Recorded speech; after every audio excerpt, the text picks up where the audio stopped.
Once your cross member is installed in the frame, okay, of your vehicle, the next step is installing, and I call them the top hat, okay? That's what holds your upper control arm in place. Now, if you look real close, you'll see that this one is marked passenger side. So that doesn't go on this side. This is the driver's side. So we need to get that bastard out of the fucking way and get the right one, which is right there.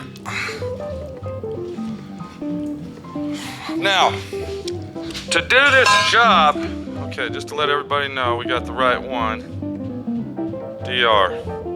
And this has already been centered up from the factory by the people that make it. I went ahead and I followed my center line all the way up to the top. Okay, this step right here has to be pretty damn close, or, okay, on the money, or at least pretty close. Let's put it that way. All right, at least pretty close.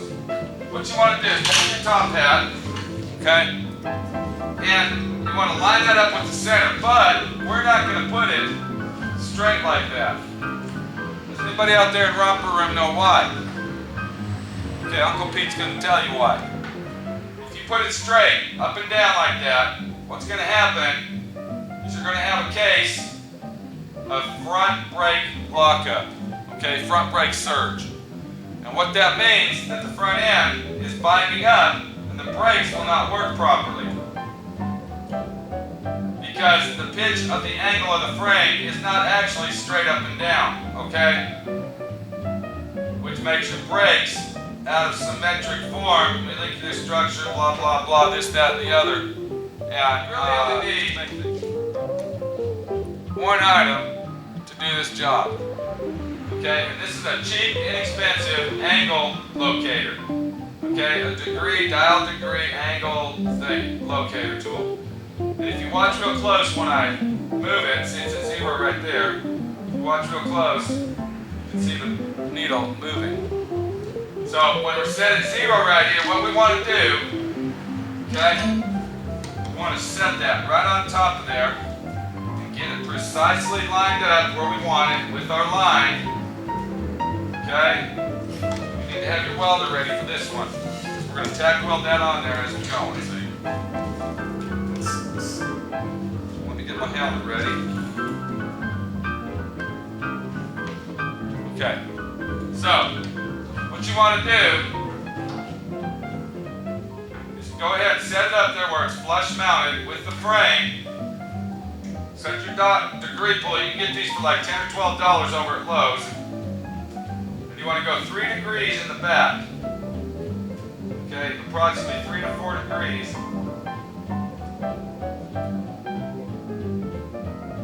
Just like so. Make sure that's lined up with your line.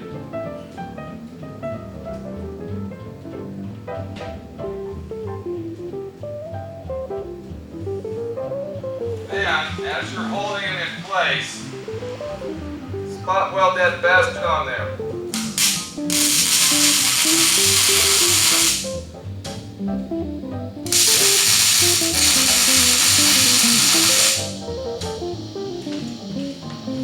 So I got 3.5, 4 degrees, okay?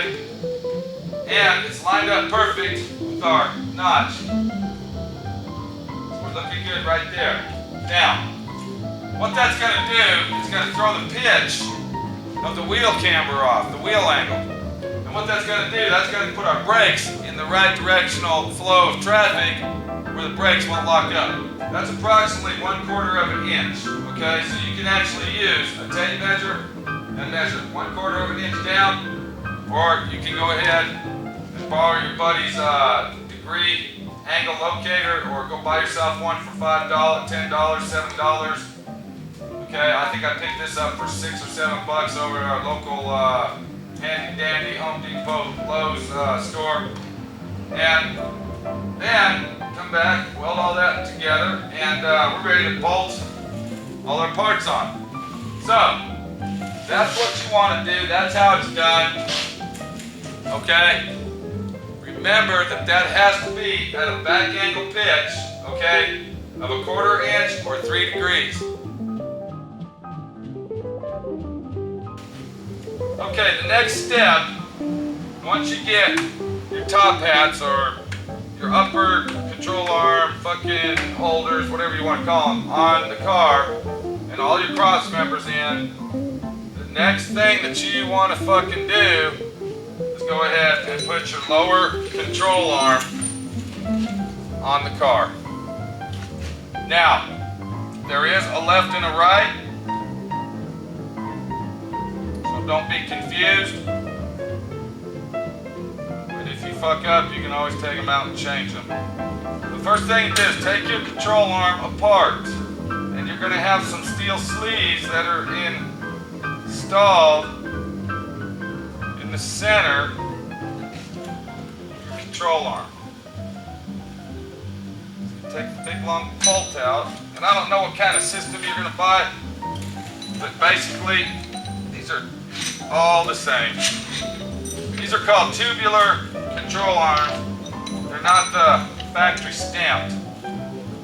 Okay? Take your bolt, start it in there, just like so. And you want to take your inner sleeve.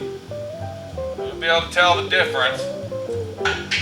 That's basically just a bushing, so your fucking cross member doesn't. And this is the tricky part right here.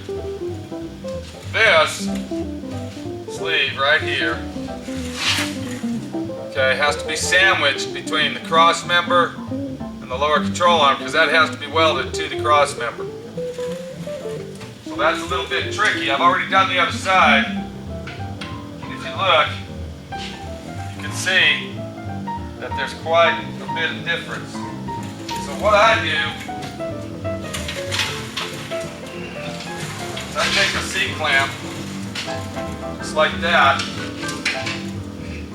and like I said, this is a tricky fucking job, so watch it. Push our control arm as far as it'll go, and then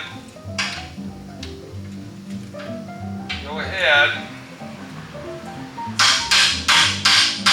snap it in there. If you look real close, I got it started. Now what I got to do, I got to get it lined up in there, put that big bolt in there, then I'm going to weld everything together.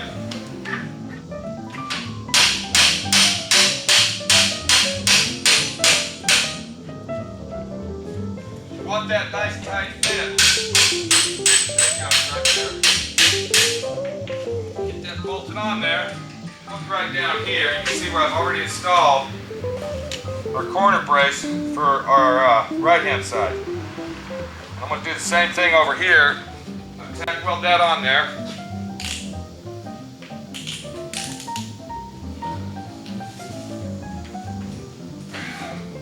Burn out getting back.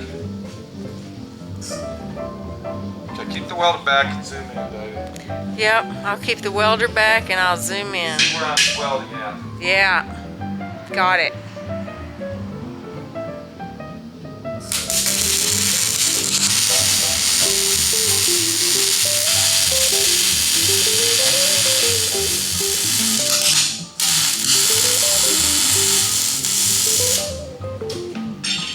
And our lower control arm is now installed in the vehicle. So, basically all the welding is done on our Mustang 2 front suspension. Okay? The boys over at